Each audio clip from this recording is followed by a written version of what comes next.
podcast is live. It is tweeted by Sigmund Bloom. I am Cecil Lammy. There's Matt Waldman, and there's Dr. Gene Bramall as well.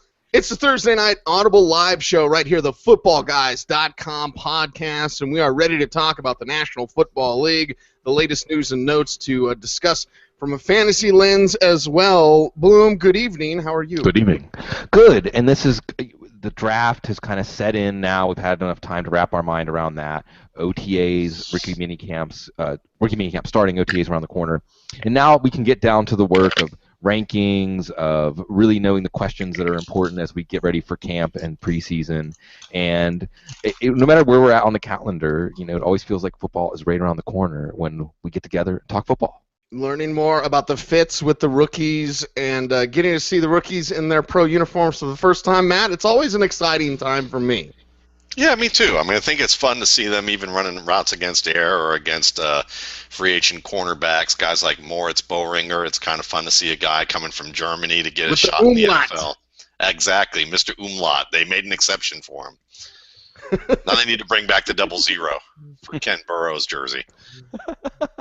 And Dr. Gene, we've got a few things to pick your brain about, huh? Sure. Let's do it. I'm too busy chewing on my Twizzlers.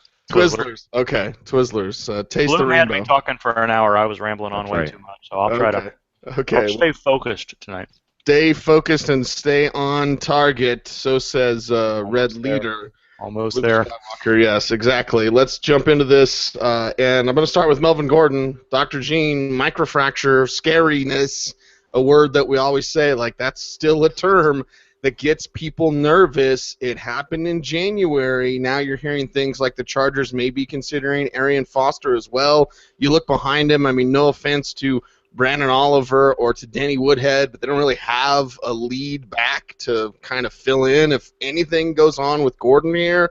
They're saying it's not a big deal, but this is the first we've heard of it, and it's May. Is it a big deal, Dr. Gene? I think if you're considering Arian Foster as your alternative to Melvin Gordon, it's a big deal. If you think that Arian Foster is likely to be as healthy as Melvin Gordon come August, it's a big deal. Microfracture is always a big deal. I think what we had heard was that it was a meniscus repair. To now hear that he had microfracture on top of that at his young age is definitely a concern.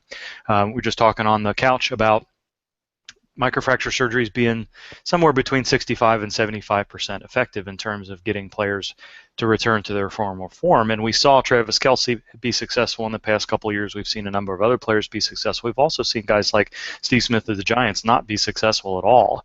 So it's definitely of a concern. It's every bit of an 8 to 9 month recovery period and possibly a little bit longer than that.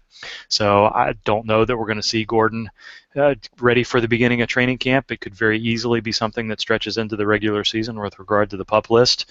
And again, I think I hadn't heard that the Chargers were considering Arian Foster. I think that tells you all you need to know about how worried they are and how confident they are that Melvin Gordon will be ready for the start of the season. Well, Gene, how about the revelation that Julian Edelman did indeed have a foot surgery? And this is important for Danny Amendola, for Martellus Bennett, not to mention this Tom Brady 4-game suspension hanging over New England. Should this significantly change how we look at Edelman, or at least what should we be watching for that we might significantly change our outlook? I told you, man, I am way off tonight. Who are we talking about? I can't believe I just Julian thought Edelman. So Julian Edelman, they did not. It just came out. It just came out. That's all right. So no, I don't think it's something. I'm not too worried about that. For the same reason that I've not been worried about Julio Jones' revision, that we weren't so much, and that we're probably not going to be too worried about Des Bryant's revision surgery. Julian Edelman, I'm not too concerned about that either. You never like to hear that a player has to go back in for a revision, but with these particular type of foot fractures, it's not that uncommon. And even more than that, the surgeon that does these procedures has been very, very successful in getting these guys back to the field. Now, the recovery is 12 to 6 weeks in terms of, whereas the first surgery can sometimes be as quick as 6 to 8, as we've seen.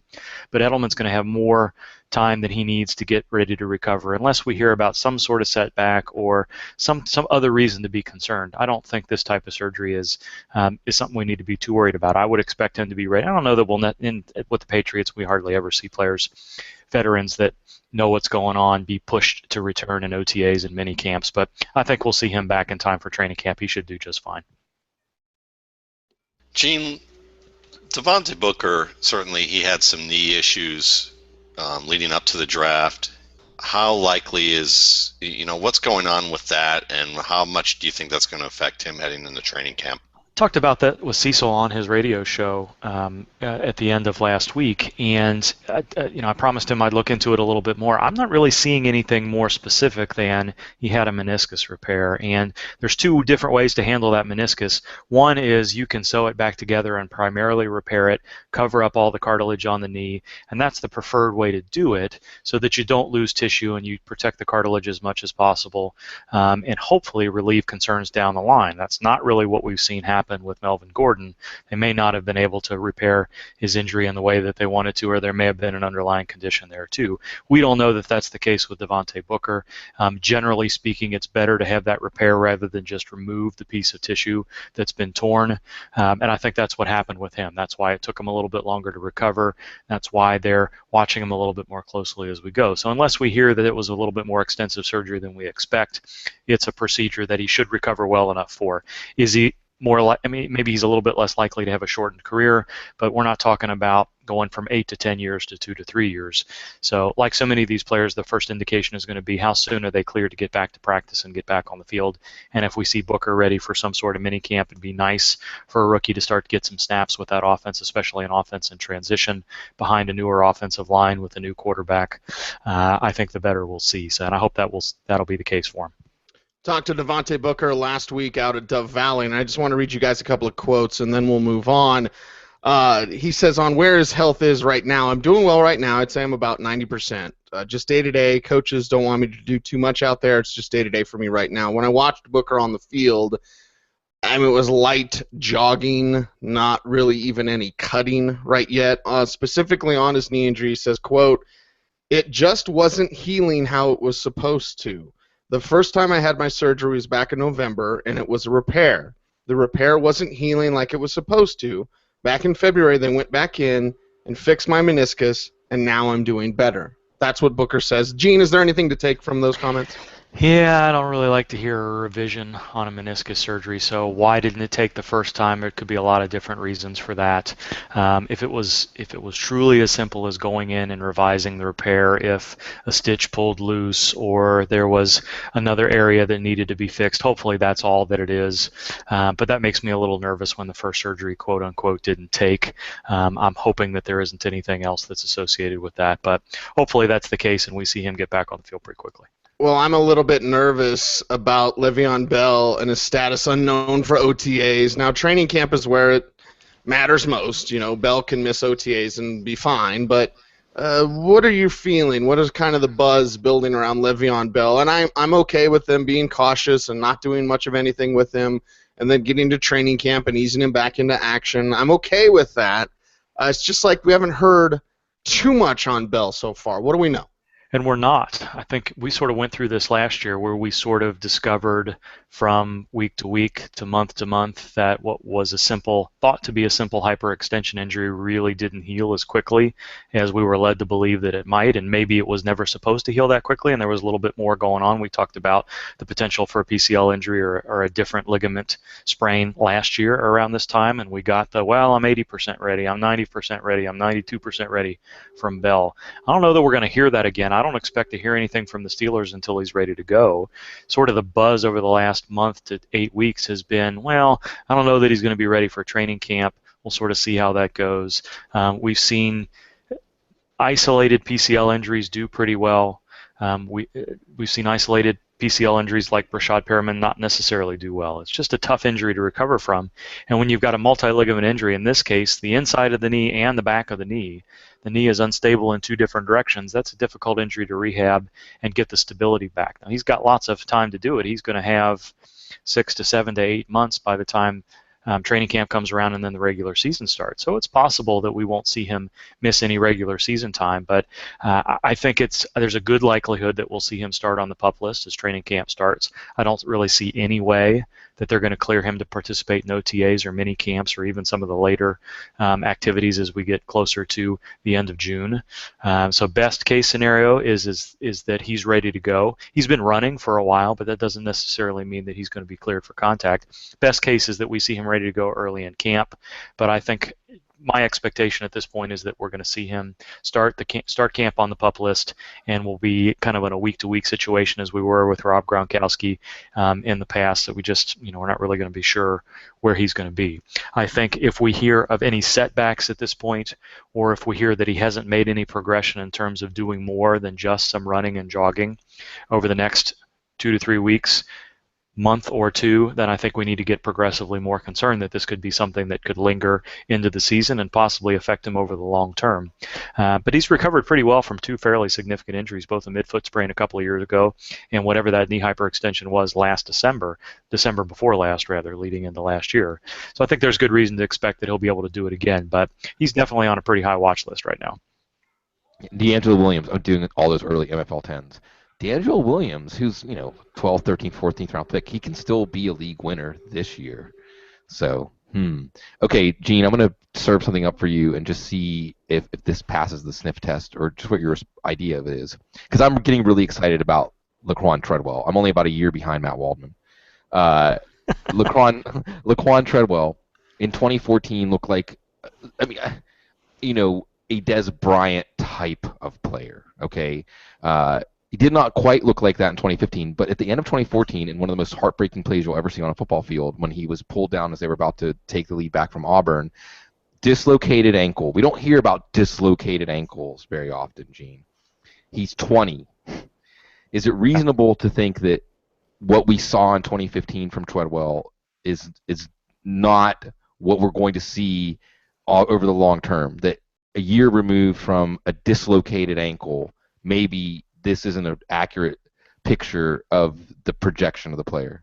Yeah, I think there's probably some room for improvement. Whenever you have a dislocated joint, you've got a complete disruption of ligaments. And I don't remember specifically in which way his ankle. He had a broken fibula too. He also had a broken fibula. Yeah, so it's probably more on the side of kind of one of those high ankle things than anything else. And that's there's going to be stiffness. There's going to be some loss of range of motion.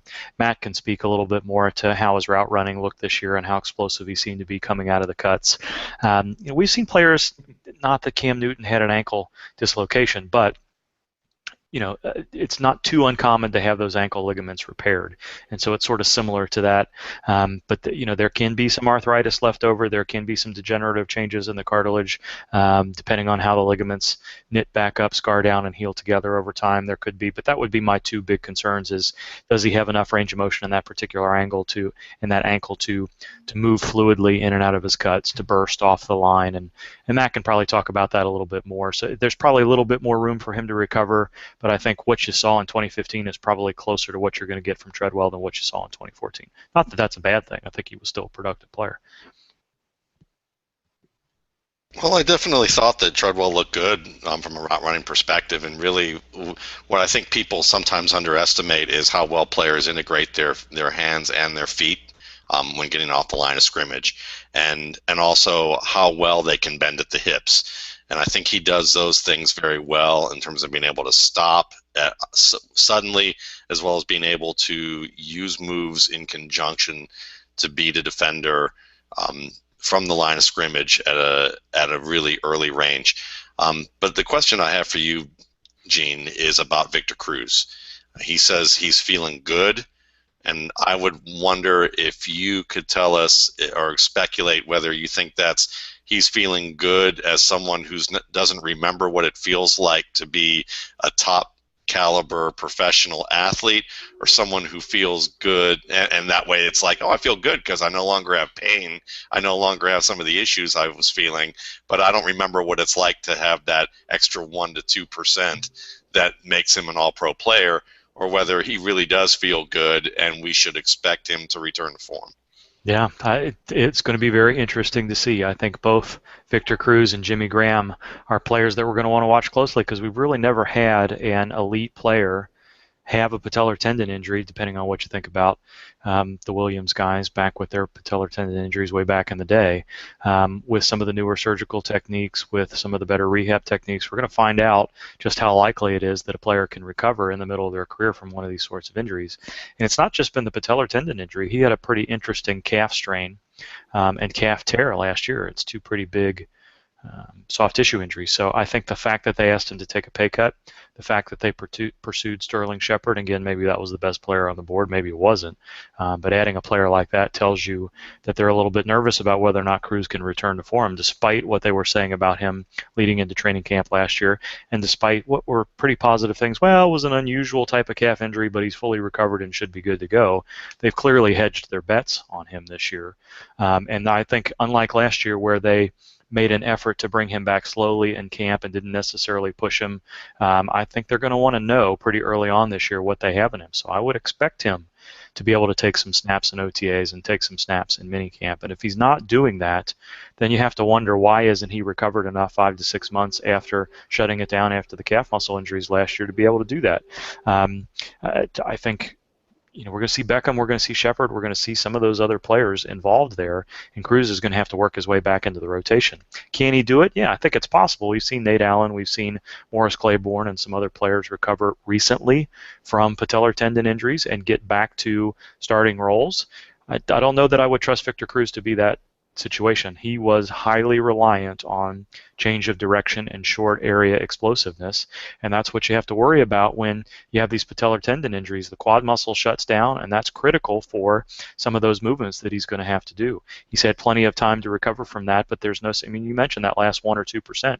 Is it going to be 94, 95% Victor Cruz? And you know how much I hate talking about percentages, but you're just talking about relative decline from where he was before. Is he going to be the same player? And every little bit counts when you're talking about going up against NFL caliber slot corners and corners outside. It is the Audible Live each and every Thursday night here on youtube.com/footballguys.dotcom. Cecil Lammey, Sigmund Bloom, Matt Waldman, and Dr. Gene Bramall, our coordinator, is here to talk about the National Football League. We'll go once more around the turn for Dr. Gene and jump into some NFL news and notes. But first, Bloom, I hate to spoil it live. Ooh. This is live radio. What? I hate to spoil it for the listening audience. Did you talk about marijuana and implementing that use in the NFL? Did you talk about that with Dr. Gene on the couch? No, we did not. And Okay.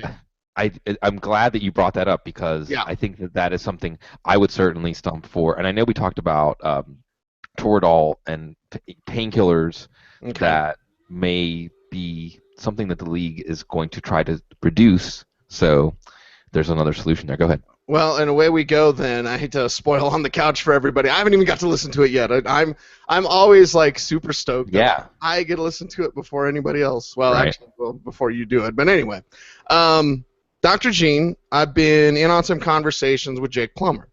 Jake Plummer is basically becoming the face of marijuana use for NFL players in terms of dealing with CTE or other problems. He's at the forefront. There's a lot of interesting data that's being put out there by the likes of Jake Plummer, in bringing up research, etc.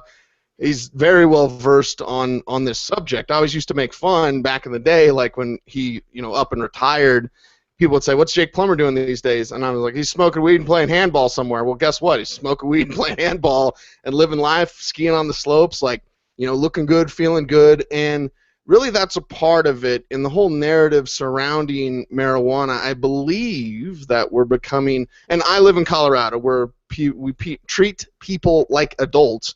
Got my window open and I don't smell weed. I smell beautiful mountain air. If I go downtown, I'll smell weed. But anyway, I think we're kind of changing attitudes, society in general. I know personally my opinion on marijuana has definitely changed. Bloom could chronicle that. I wasn't as get down how you get down as I am today. But I look at this and listening to people like Jake Plummer. Nate Jackson is also there as well, except he doesn't like Frank Schwab, so that immediately writes him off my list. Anyway, point is this. I'm rambling, Dr. Gene. Will we get to a point where marijuana use is acceptable in the NFL? You were at an NFL medical conference. Was that brought up? I know the players have pushed for it. Listen, would I rather have guys doped up on painkillers and addicted to painkillers, or would I rather have some guys torture bowl or actually eat it, the edibles with THC and the healing natures of that plant? Is this something that society is changing their stance on marijuana? Will the NFL change their stance on marijuana? I think the NFL is probably going to be slow to do anything, even if society is changing a little bit. I think we've seen that in a lot of different ways. When I was at the sports medicine conference, it didn't come up. Now, I wasn't there on Saturday morning, and there was some discussion about performance enhancers and stimulants and a few other things. As I reviewed the lecture notes, I didn't see anything that looked like it had been planned to discuss in terms of marijuana. Now, could it have come up in one of the panels or in the question and answer sessions afterwards? I don't know. But it wasn't a major topic of discussion, and that could have been because they didn't have anybody available at the conference to talk about the current data and talk about what to expect and what the league was thinking about in the future. And that may be because it has more to do with how the league feels about it and how the league wants to approach drug testing than what the medical staffs are actively looking into. So I don't have a strong answer to that question one way or the other. I think it's clear that societal norms are changing and societal expectations and stigma over certain types of drugs and other things are involved there. Is it going to have a role in the treatment of? I don't know. I would imagine that the NFL is going to be very careful about proving that it's effective and that there aren't any safety concerns at all with it before they would consider what we've got now, which is suspensions for marijuana use, and switching in the other direction to let's approve it as a treatment for pain, as a treatment for what have you. I don't think anything is going to happen quickly in the NFL in changing, in making that 180 a likelihood. So I would imagine we're probably years away from having the NFL change its tune on marijuana. Gene, what percentage of the time are you willing to give percentages?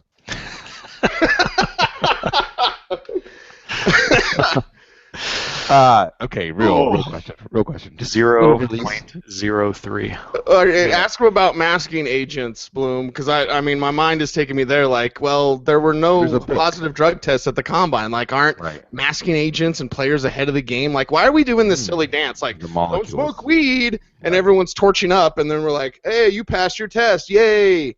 No, players are going to smoke weed. If it can help them, we should help them. Well, that's one of the things I was going to say about that we all know is that players are currently using marijuana in this fashion. It's just a question of whether they're able to escape detection from doing that, though. But moving on. There was no discussion of Wizinators at the conference either. No. There's a book, Steal This Drug Test by Abby Hoffman, the venerable Abby Hoffman. Anyway, getting back on track, Gene. Kevin White... stress fracture, and I can't remember another situation like Kevin White's where a stress fracture cost a player his rookie year. This is a player with a ton of upside, obviously, and supposedly everything should be fine.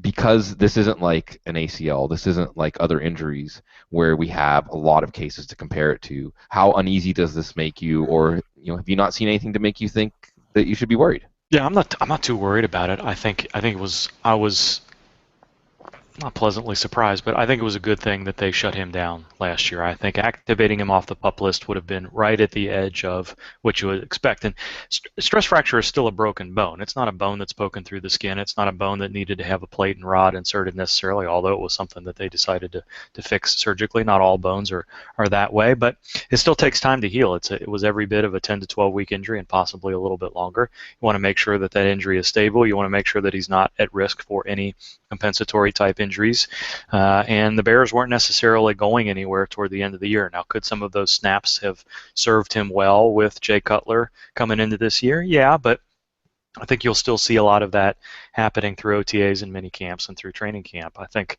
the idea of making sure that he was fully healthy with absolutely no concern moving forward made a lot of sense.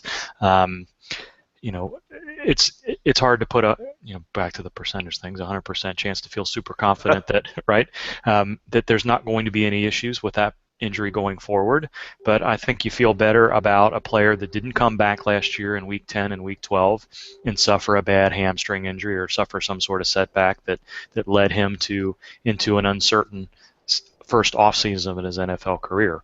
I haven't heard anything to suggest that he's going to have difficulty this year. In fact, I'm pretty sure he's already been cleared to go ahead and take contact in OTAs. I haven't seen if the Bears have had their first OTA in minicamp yet or whether or not he was on the field, but I don't think there was any concern going forward this year that we weren't going to see him on the field early in OTAs. Do you know differently than I do? I haven't seen anything. No, I haven't seen it either. I mean, it seems like full I would speed expect ahead. him to be. Yeah, I would expect that was the assumption in January and February, and I think that's what we should expect to see here. Gene, so I noticed on your bookshelf you've got an American Tragedy and you have a Confederacy of Dunces up there on the upper right-hand corner of your bookshelf. So which one is closer to the current state of the NFL's drug policy? Is it closer to an American Tragedy, or is it closer to Confederacy of Dunces? And then part two of the question. Kind of the same thing? Part two. The real question is this: James Conner, the Pitt running back who was diagnosed with lymphoma and he's completed his treatment. Can you talk about what you project to see from him in terms of his recovery plan from this point forward? Will he take the field with the Panthers this year at all? Do you think that, how likely is he to recover and become the player that he was?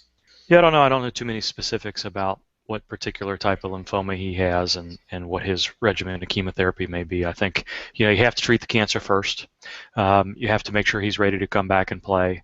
There's going to be weight loss involved. There's going to be changes in nutrition involved. I don't know whether or not he needed to have any surgical procedures to remove any lymph nodes. Generally, that's not the case. Probably didn't need radiation either, but we're getting a little bit outside of what I know about the situation and being able to project. But similar to what Eric Berry went through, there have been some other players in the past that have been able to come back. Cancer treatment in general for things like lymphoma, with a couple of notable exceptions, has been pretty successful over time. But we heard about how much weight Eric Berry had lost, and just the fatigue involved in that. He had he had stage 2 of Hodgkin lymphoma, and he had chemotherapy. So I think that bodes well for him. Okay, in terms of staging, that's on the it's stage 1 to stage 4. There's some other things that are involved with that as well. It's nice that he just had chemotherapy, but depending on the type of drugs that he had, I think people underestimate how well-conditioned college and NFL athletes are, and it takes a while to regain that level of conditioning when you've gone through a long regimen of chemotherapy. So it will be great if he's able to return to the field this year. I think just common sense says that it's probably a little bit more of a long shot than not. Hopefully they ease him back slowly and we see him do very well. I will say this, and no sorry, Joe, on this one. F cancer. F cancer. Also on a personal note, my best friend Big E, my brother, recently had his annual scan for cancer-free.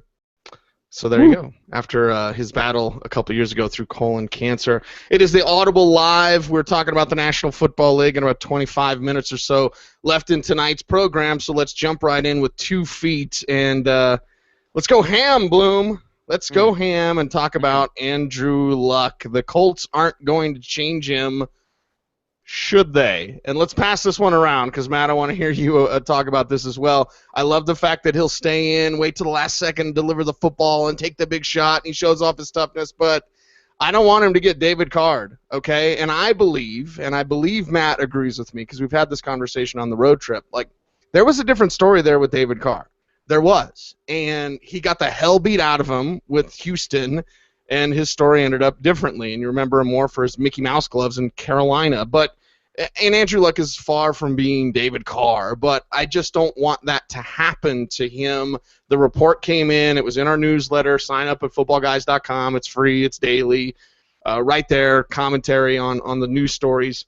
The Colts aren't going to change Andrew Luck. Should they ask him to at least tweak some things, though?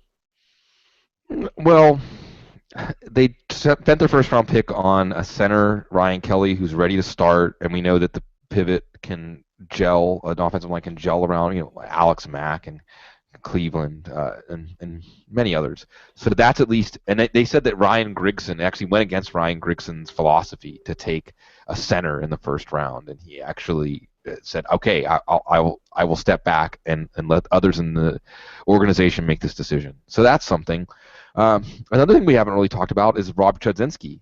Now we have to remember that Rob Chudzinski took over in November. Well, by then Luck was down. I don't know if he was out yet, but the point is, it's a do-over. I mean, who cares what the Colts offense looked like for the last 2 months of the season? This is a reset. How many times, guys? How many times when we said the name Pep Hamilton did we say it with anything but derision in our voice over the last few years? Pep Hamilton. Rob Chudzinski is not a name.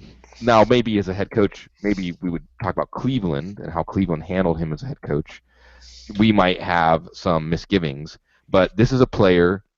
I'm sorry. This is a offensive coordinator who made Derek Anderson a fantasy stud with Braylon Edwards. Okay, this is an offensive coordinator that took Cam Newton in his first year and unleashed him on the NFL. All right. What can he do with this group? Now, the offensive line might be such a sieve that it won't matter, and alluding to what you were talking about, Cease. But I am willing to say, let's see. And I think Andrew Luck still belongs in the top 3 fantasy quarterbacks this year with Aaron Rodgers and Cam Newton. And I think that as long as his mental constitution is still there, then he can take hits. And like we talked about him, dropped into enemy territory, shoot your way out. He seemed well suited for that. You're right that could eventually build up as it may have last year. But I also think Rob Chudzinski, with the pieces that he has, can make it so that even if it's not pretty, it will be very productive from a fantasy standpoint. And we start to look at guys like T.Y. Hilton and Frank Gore, Dwayne Allen, different injury factors and things Dr. Gene would talk about, say, with Allen or with Frank Gore and his age and studies on age and running backs. But I think we should be back to presuming this will be a top half of the league offense, if not one of the top 10 or 5 most productive offenses in the league. I'm going to take a slightly opposing view on this one. I think the romance has worn off a little bit with Andrew Luck. And I think that Luck is absolutely a fine player. I would agree with Bloom that you can't really change him. I mean, are you going to really change him to do what he's supposed to do because the offensive line can't do what it's supposed to do? You're going to completely change the way a quarterback is supposed to, handle pressure and do what he does well. I don't think that works out very well. If they get to that point, I would rather get fired as a GM by trading Andrew Luck to a team for a boatload of picks for the sake of Andrew Luck and for the sake of this team not ruining him, and maybe having a fighting chance with whoever comes afterwards to actually rebuild this team in a way that they could bring in a quarterback half as good as Luck and get into the playoffs. So there's that. But I don't think it's ever gonna remotely go there. I don't think anyone's ever gonna do that. But in terms of Luck, I think when I say I slightly disagree, I don't think he's a top 3 quarterback. I don't think he's a top 5 quarterback. And the reason I'll tell you why is there a wide receiver in this group who can run a timing route?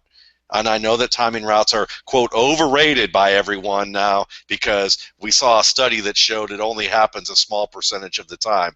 Well, those people who actually run those routes a small percentage of the time happen to be pretty darn good teams that actually do it, because when you run timing routes, you can't stop them with bracket coverage. You can't stop them with a great cover cornerback. So, the last time I remember that the Atlanta Falcons, were any good, they had a guy who ran lots of really great timing routes. His name was Roddy White before he went down with the injuries that he had.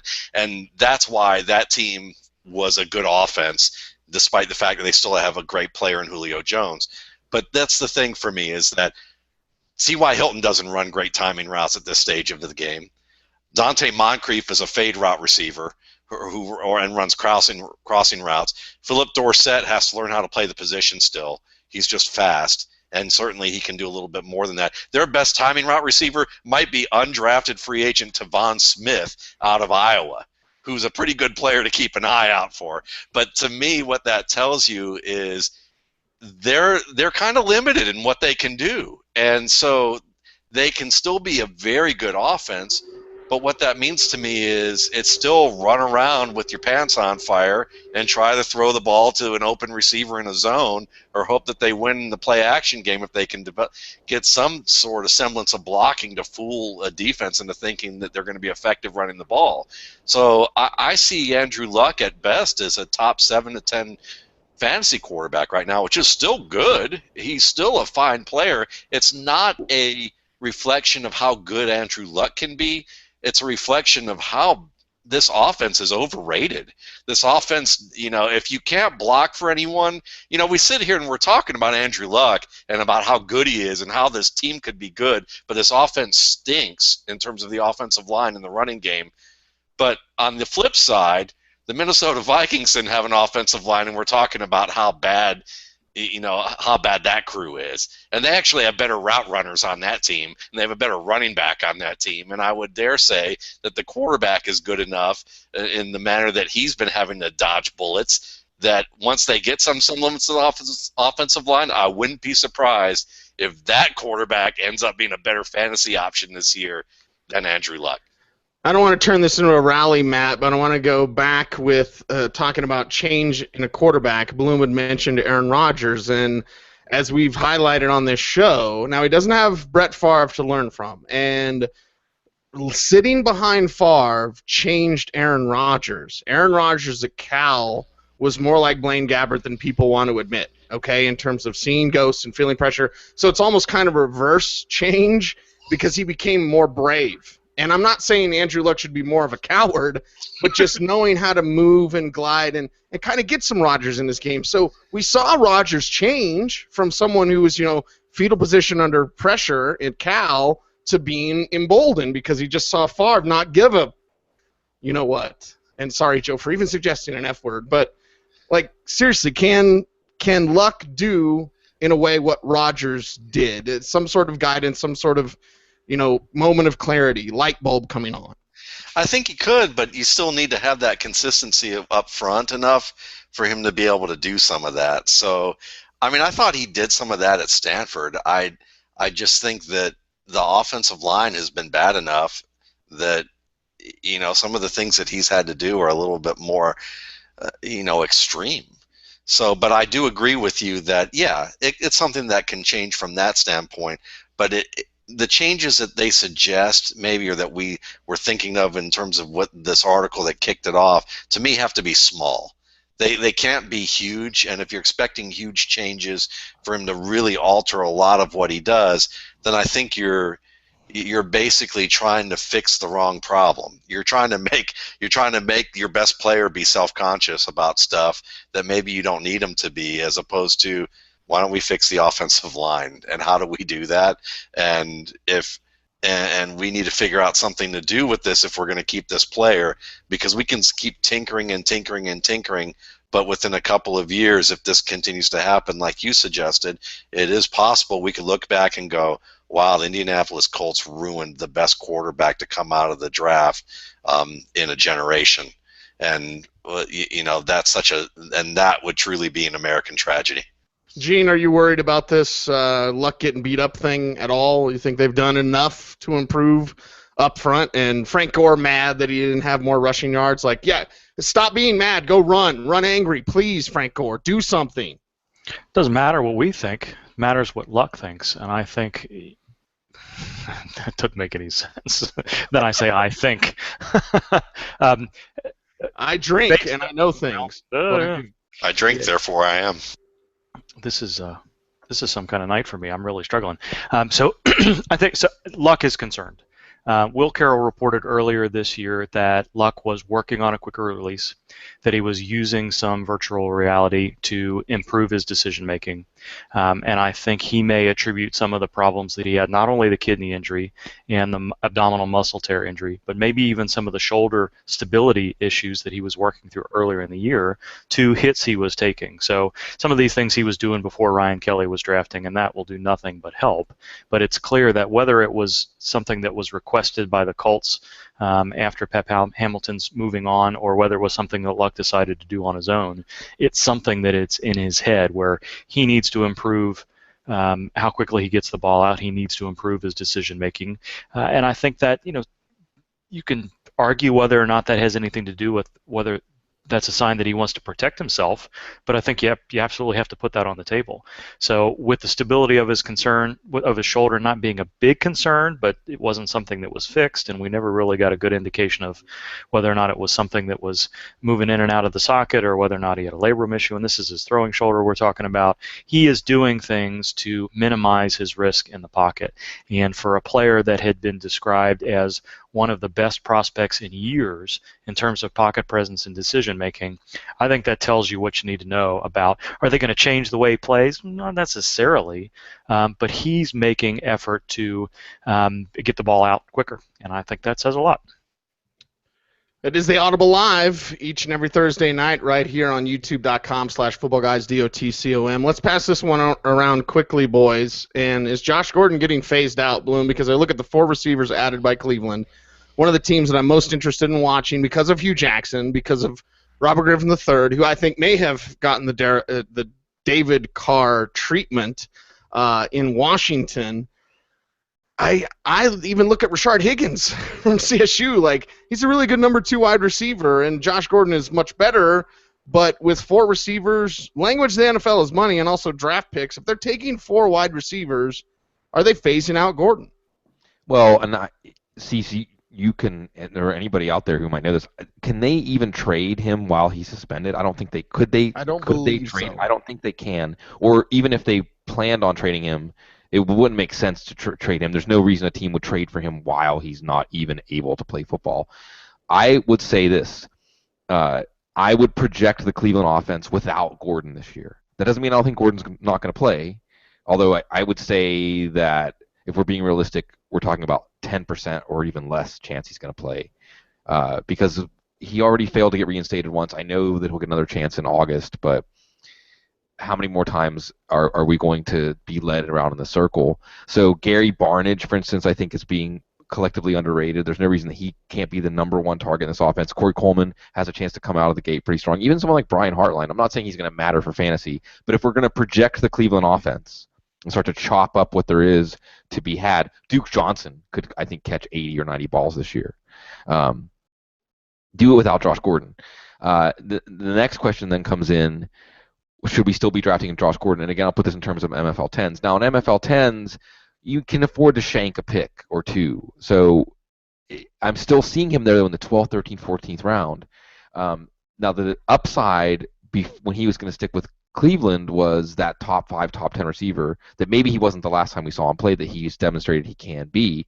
But now if you're looking at him getting traded, like, what are we looking at, guys? Like a Mike Wallace or a Brandon Marshall kind of deal, like a 5th, 6th, 7th round pick at the most at this point. How much is a team going to make him an essential part of their offense?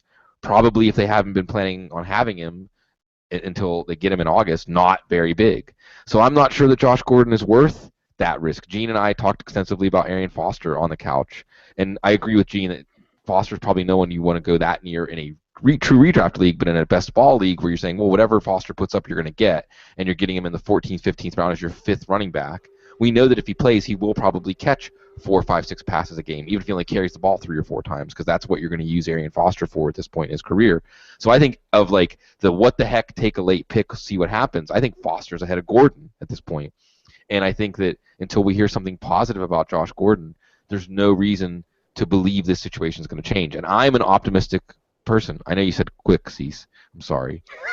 But no, I really did hit a tipping point with Gordon in the last couple of weeks, month of just saying, well, I want to see him play. I want to believe people can change. I want to believe he can get over this hump. But maybe I'm like a year late, like other people out there. Adam Harstad would say, why would you expect this isn't a coin flip? Like, why would you expect this to be different? So I think we have to move on projecting him not in Cleveland and not being that big of a factor if he ends up on one of the other 31 teams. I hate to say it, but Justin Blackmon, and it's alcohol compared to weed, but it's still an inebriant that is must be a need for these persons Matt, you're the resident Browns, Seahawks, Titans fan. You know I love you. But you got to tell us about the Browns, man. Are you excited? Is Gordon getting phased out? What do you think? Oh, Gordon's going to be phased out because the coaching staff has the room to do it. They're the new guys in town. They aren't attached to him in any way, shape, or form. If he ends up going somewhere else and ends up looking great, that's nothing on them because the regimes before them really didn't get anything out of him that they should have gotten out of him. He's been such a disappointment. So it's easy for them to do this, and that's what's going to happen. He's going to wind up on another team at best. The hope is that he winds up on a team like Carolina, which would value character guys usually. But if a team like Carolina is interested in him, then I would say you're gonna get very excited about that. I'd love to see him catching passes from Cam Newton or New England. New England's the one that can kind of center, work around him with a bunch of veterans and feel like that they might take a chance with that. I mean, what's nice is that Sigmund Bloom put the curse on Josh Gordon just now. So at least in most leagues that we're going to be seeing, they're going to, Gordon's probably not going to be available instead of like the 12th or 13th or 14th round. In redraft leagues, he'll be around at the end of the draft where you can take him and get him at a bargain. And at that stage, if my choices are a kicker or Josh Gordon, screw the kicker. I'm taking Josh Gordon. I mean, it's so to me it's too the difference between Blackman and Gordon is alcohol puts on a whole heck of a lot of weight on. I think Josh Gordon is from accounts that I've heard at least, it seems like he's in shape. You just wonder if mentally he's in shape and emotionally in shape. Now Blackman's in shape too. Round is a shape. Matt Waldman. Yes, I agree. It worked for Charles Barkley. I don't know if it will work for a wide receiver. Post up, down low. Super quick, Matt. What about Cincinnati? They don't give a what about character like that, and we always know there's that Cleveland-Cincinnati relationship that are just exchanging new head coach. Comes from Cincinnati. So, I mean, and listen, they lose Marvin Jones. They lose Mohamed Sanu, Josh Gordon in Cincinnati. Oh, but we all know Brandon LaFell is just like 10 times the receiver Josh Gordon is. No, I mean, sorry, April Fools. That's possible too. That's certainly a possibility. But Marvin Lewis seems to be a guy who feels like he's a character whisperer. I think that's probably the angle that they're taking it at, is like, I can work with this kid and get something out of him and help him become a better, more mature person at this stage. I don't know if I think that's it, misguided as that may sound to some people. That I think that's the angle that he takes. Whereas I think with Gordon, I mean, I'm more to agree with Bloom. You're just gonna have to wait late on him or hope that you can take a shot on him at the waiver wire. Maybe your team's in a situation where you feel good about your roster. It's early in the season, but there's a couple guys that aren't going to do anything for your team, and there's nobody on the waiver wire you're going to get because you're in first place. So why not take a shot at Josh Gordon if he's still sitting there, where mid-season he might be brought onto a team and be able to do something. I'm going to get new agey here, so Dr. Gene, get ready. Cutting out Johnny Manziel from his life. If you're Josh Gordon, I think that should be priority number one. I don't care about teammates. I said this locally on the Football Insider on Denver Sports Station, Sports Radio 104 through the Fan. Hey, Von Miller, stop standing up for Johnny Manziel. Like, I don't want to talk about the fraud he is on the field, but getting that guy, birds of a feather flock together, right? And I think all four of us are kind of, we're witnesses to that. Like, we are connected in ways that are maybe above our consciousness, but we kind of get it, right? About life, about football, about our perspectives. It's what makes us four so close. So getting rid of that cancer in your life, whether it's a boyfriend, a girlfriend, a friend, like getting rid of Johnny Manziel out of Josh Gordon's life, I think could help. It's not going to hurt, that's for sure. I think if you're struggling seeking to surround yourself with people that are going to elevate you is the way to go. It just makes it that much more difficult for you to move past whatever you're struggling to move past if you've got folks that are not necessarily acting in your best interests. And who knows whether Manziel fits into that category or not, but we haven't seen anything from Manziel and from folks like him that suggests that he's going to be good for a player like Josh Gordon. With respect to, I feel like the Browns have kind of already moved on. Even if they haven't made it formal, they drafted 4 wide receivers and a move tight end. They're looking for options in the passing game, and they've moved on from Johnny Manziel. Say what you want about Josh Gordon being a much better talent at his respective position than Johnny Manziel. I think that's a reasonable argument to make, although I think Manziel definitely had some potential. It looks like they're making a clean break from as many of these situations as they can. Josh Gordon may well end up someplace else. He undoubtedly will if he's cleared to play, but I don't think there's any reason to knock the Browns for trying to move on at this point. All right, boys, we're going to tie a bow on this program, but first to the Twitterverse to answer some questions. Sigmund, are you ready? It's been a while since we've opened up the forum for questions, but we love the interaction. Ready. All right, well, this one's for you. And, Matt, I've got one especially for, you and me. But first and foremost, this one comes up. Let me guess. It's from Jacob, and it's at J_Madrid11. Thanks, Jacob, for listening. What are your thoughts, Bloom, on Amir Abdullah's outlook for this season? I'm cautiously optimistic based on his price. You can get Amir Abdullah, again, using early MFL 10s. I think they're a pretty good yardstick of where people are at on players collectively in the fantasy community. 7th round pick. And these are PPR leagues. So looking at Detroit, I think there's another thing to keep in mind here. Jim Bob Cooter, the offense, especially after the bye, was much smoother. I think it was giving Matthew Stafford more bite-sized chunks. The offensive line should be improved there. The offense is going to run through Stafford. Zach Zenner, Stephon Ridley, Dwayne Washington. I don't think you're going to see bread and butter between the tackles running as a major element in this offense. I think that means you're going to have a lot of Theo Riddick. Theo Riddick is going to catch. He's probably going to. I would say Theo Riddick is 3rd or maybe even 2nd in receptions on this team again, because again, you're off.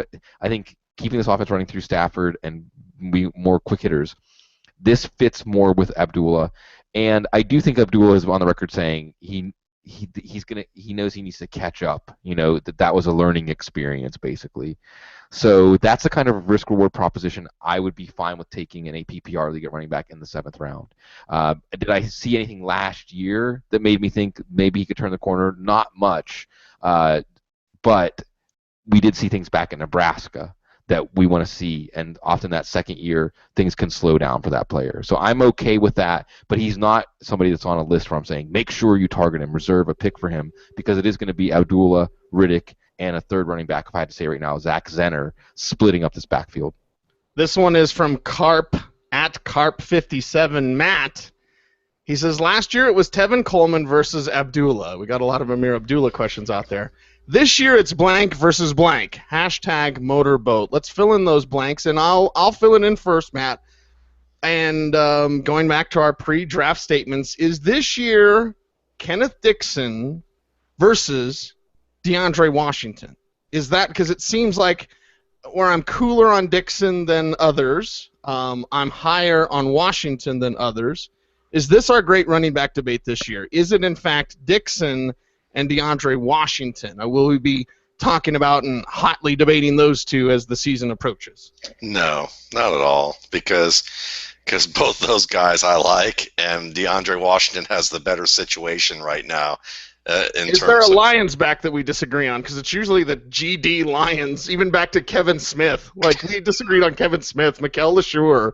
Like, it's always a Lions back. Amir Abdullah last year. So, is it anybody this year? Are we disagreeing on any backs this year? I don't know. That's something that we're going to have to discover organically here, how that's going to work out. Well, I'm down on Kenyon Drake. If you're feeling me, or if you're feeling differently, I'm down on Kenyon Drake. No, this was my view of Kenyon Drake at the draft. Was basically Laramie Tunsil's gas mask. Right. That's what I thought they did.